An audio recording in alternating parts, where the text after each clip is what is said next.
പിണറായി സർക്കാരിന്റെ പ്രധാന അഭിഭാഷകർ രാജിവെക്കുകയാണ്. അഡ്വക്കേറ്റ് ജനറൽ കെ ഗോപാലകൃഷ്ണക്കുറുപ്പ് രാജിവെച്ചു. ചീഫ് സെക്രട്ടറിക്ക് രാജിക്കത്ത് കൈമാറി. ബി ബാലഗോപാൽ വരുന്നത്. ബാലു, ഇപ്പോഴത്തെ കിഫ്ബിയുടെ CEO രാജിവെച്ച വാർത്ത വന്നു. അതിന് പിന്നാലെയാണ് ഇപ്പോൾ പിണറായി സർക്കാരിലെ അഡ്വക്കേറ്റ് ജനറൽ കെ ഗോപാലകൃഷ്ണക്കുറുപ്പ് രാജിവെച്ച ഉൾപ്പെടെയുള്ള വിവരങ്ങൾ വരുന്നത്, വാർത്തകൾ വരുന്നത്. എന്താണ് സംഭവിക്കുന്നത്?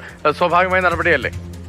രതീഷ്, ഇത് സ്വാഭാവികമായ ഒരു നടപടിയാണ്. നിയമസഭാ തെരഞ്ഞെടുപ്പിന്റെ പരാജയത്തിന് പിന്നാലെയാണ് പിണറായി വിജയൻ സർക്കാരിന് കഴിഞ്ഞ 5 വർഷമായി കോടതികളിൽ ശക്തമായി പ്രതിരോധിച്ചുകൊണ്ടിരുന്ന പ്രധാനപ്പെട്ട സർക്കാർ അഭിഭാഷകർ തങ്ങളുടെ രാജിക്കത്ത് സർക്കാരിന് കൈമാറുന്നത്. അഡ്വക്കേറ്റ് ജനറൽ കെ ഗോപാലകൃഷ്ണക്കുറുപ്പ് തന്റെ രാജിക്കത്ത് സംസ്ഥാന ചീഫ് സെക്രട്ടറി ഡോക്ടർ എസ് ജയതിലകനാണ് കൈമാറിയിരിക്കുന്നത്. അതുപോലെ തന്നെ അഡീഷണൽ അഡ്വക്കേറ്റ് ജനറൽമാരായ അശോക് എം ചെറിയാൻ, KP ജയചന്ദ്രൻ എന്നിവരും ഈ രാജിക്കത്ത് കൈമാറിയിട്ടുണ്ട്.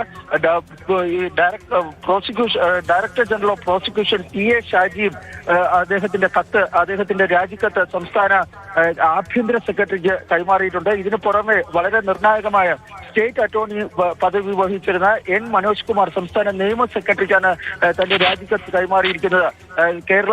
കേരള ഹൈക്കോടതിയിൽ സർക്കാരിന്റെ സീനിയർ ഗവൺമെന്റ് ലീഡർമാരായിരുന്ന പല പ്രധാനപ്പെട്ട CPM അനുഭവ സംഘടനയുടെ ഭാഗമായിട്ടുള്ള നേതാക്കളായ ഉണ്ണികൃഷ്ണൻ, മനു തുടങ്ങിയ പല പ്രമുഖരും തങ്ങളുടെ രാജിക്കത്ത് കൈമാറുകയും ചെയ്തിട്ടുണ്ട്. ഏതായാലും പുതിയ അഡ്വക്കേറ്റ് ജനറലിനെ നിയമിക്കുക എന്നത് പുതിയ സർക്കാരിന് അനിവാര്യമായ ഒരു കാര്യമാണ്. കാരണം ഈ വളരെ നിർണായകമായ കേസുകൾ പലതും കോടതികളിലുണ്ട്. അതുകൊണ്ട് തന്നെ പുതിയ സർക്കാരിന്റെ ആദ്യ മന്ത്രിസഭാ യോഗത്തിൽ തന്നെ പുതിയ അഡ്വക്കേറ്റ് ജനറലിനെയും ഡയറക്ടർ ജനറൽ ഓഫ് പ്രോസിക്യൂഷന്റെയും സംബന്ധിച്ചുള്ള നിയമിച്ചുകൊണ്ടുള്ള ഉത്തരവ് പുറത്തിറങ്ങുവാനാണ് സാധ്യത.